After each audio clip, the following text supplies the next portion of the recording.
Farage will join us with his take. Leaks are counterproductive, whether Jim Comey's doing it, whether the FBI is doing it, or whether Congress is doing it. The remedy for leaks is not to have a public hearing where you are supposed to ask about 17 months worth of work in 5 minutes. I think the remedy is to videotape the deposition, videotape the transcribed interview.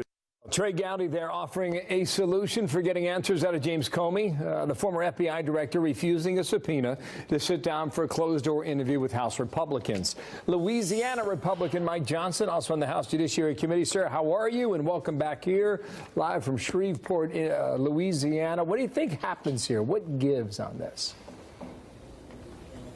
Well, I don't know whether we're going to do it in open or closed session, but I do think we need our questions answered. We've been at this for a long time. As you know, Bill, the House Judiciary Committee, the House Oversight Committee have had joint investigations ongoing for many, many months. And we have as many questions now as we have answers. So I understand what Trey's saying, what Gowdy said. Maybe the videotape is a good solution. He and I have both done a lot of videotape depositions in our time.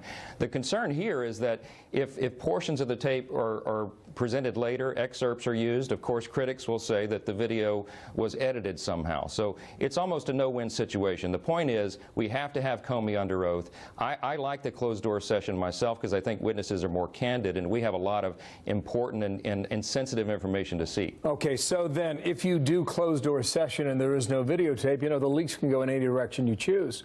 But if you do the videotape, release the entire videotape to the public, we can watch it together. What's wrong with that? Well, that's probably what we'll wind up doing. You know, either way, as long as we get the questions answered, that's what the committee members are concerned about. If we release the entire tape to the public, I suppose people will claim that it's edited, but they'll have to judge for themselves. Look, the point is we have an oversight responsibility here. We have a constitutional responsibility as the Congress on these committees of jurisdiction to make sure that our top law enforcement agencies were not acting with a bias. And right now, with all the evidence we've been given, all the investigation we've done over the last many months, we have real concern about that. And I think the buck stopped at former FBI Director Comey's desk and ultimately at Attorney General Lynch's desk, and that's why we have to bring them in. This is not about politics at all. It's about maintaining the integrity of our system of justice, and I think the American people are very concerned about that. Let me just break this down one by one here. Take James Comey first. What is the critical question that must be answered with him?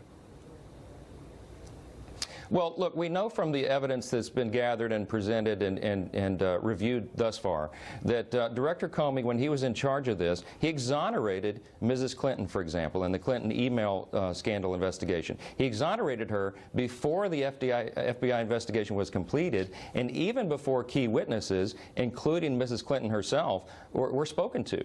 That's a real problem. We also know that the agent in charge of both the Clinton investigation and the Trump campaign investigation, which is Peter Strzok, as we all know by now, clearly had a bias in favor of Mrs. Clinton and against President Trump, then candidate Trump. So these are real problems. We think it taints the overall investigations on both accounts, and we've got a lot of questions yet to be answered about both of those things. At the end of the day, Comey has the answers. Right. I wanted to ask you what the specific question is for Loretta Lynch. But based on that answer, it seems like the questions fold one into the other. Would that be a fair reading of it?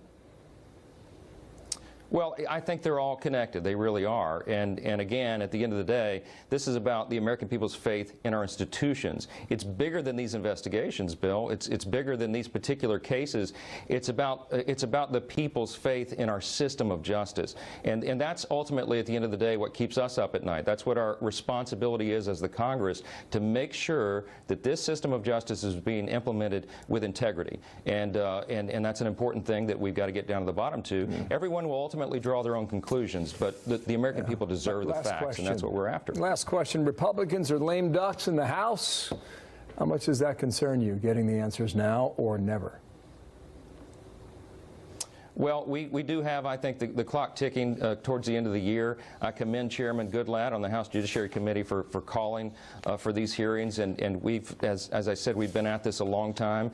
We deserve those. I don't think it'll take long to get those answers, but we have to get both of these persons under oath, and that's an important thing for us to get done. Thank you for your time. Mike Johnson, the Republican from Louisiana. Thank you, sir.